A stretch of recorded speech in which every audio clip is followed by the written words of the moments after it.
Hello বন্ধুরা, তো দেখো আজকে আমি কি রান্না করছি তোমাদের সাথে শেয়ার করছি। এখানে চিংড়ি মাছগুলোকে ভেজে নিয়েছি। এই যে মাছগুলোকে ভেজে এখানে তুলে রেখে দিয়েছি। এখানে সর্ষের তেল দেবো পরিমাণ মতো, শুকনো লঙ্কা দিয়ে দিচ্ছি, দিয়ে একটুখানি জিরে দিয়ে দিলাম, দিয়ে এটাকে একটুখানি নেড়ে এটা একটু ভাজা হয়ে গেছে। দিয়ে এখানে একটা রসুন আমি থেতো করে নিয়েছি আর কিছুটা কাঁচা লঙ্কা এটা দিয়ে দেবো। দেখো এখানে এটা একটু ভাজা ভাজা হয়ে গেছে। এরপরে এখানে সজনে ডাঁটা, কুমড়ো, আলু কেটে রেখেছিলাম, এটাকে দিয়ে দিচ্ছি। পরিমাণ মতন হলুদ দিয়ে দেবো, এটা দিয়ে একটু নাড়াবো। নুনটা একটু পরে দেবো, একটু নাড়িয়ে নিয়ে দিয়ে তারপরে নুনটা দেবো। এখানে পরিমাণ মতো নুন দিয়ে দিচ্ছি, দিয়ে আবার একটু নাড়াবো। রেখেছিলাম এই যে এখানে দিয়ে দেবো। তো যারা সবসময় আদাটা বাটা টাইম হয় না, তারা এরকম করে নেবে। আমি এরকম করে করি, তারপরে সবসময় করি না, যখন একটু টানা থাকে এরকম করে আদাটা আমি মুছে তরকারিতে দিয়ে দিই।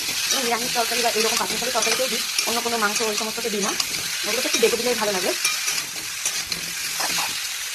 তো দেখো ভালো করে আমি এটাকে কষিয়ে নিয়েছি, দিয়ে এবার এখানে জল দিয়ে দেবো। দেখো এখানে জল দিয়ে দিয়েছি, তো এটা একটু সিদ্ধ হোক। ততক্ষণ শুকনো জিরে এখানে করে রেখেছি, ভেজে রেখেছি, এটাকে আমি গুঁড়ো করে নেবো। এখানে বেগুনটা আমি দিতে ভুলে গেছিলাম, বেগুনটা পরে কেটেছি, ওই জন্য এখনই দিয়ে দিলাম, তাহলে সিদ্ধ হয়ে যাবে।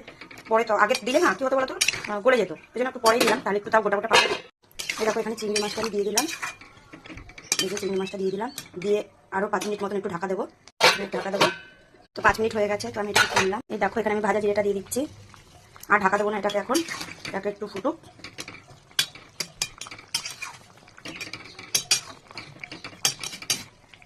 এই দেখো একটুখানি চিনি দিয়ে দিলাম, একটুখানি এবার ঘি দিয়ে দেবো। তরকারিটা আমার কমপ্লিট হয়ে গেছে, একটুখানি ঘি দিয়ে দিলাম।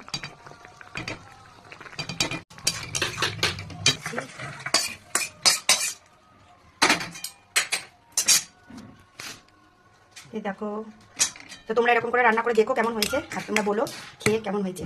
এরকমভাবে বানাবে, তো গরমে এরকম পাতলা ঝোল এরকম খুব ভালো লাগে। তো টাটা, বাই বাই।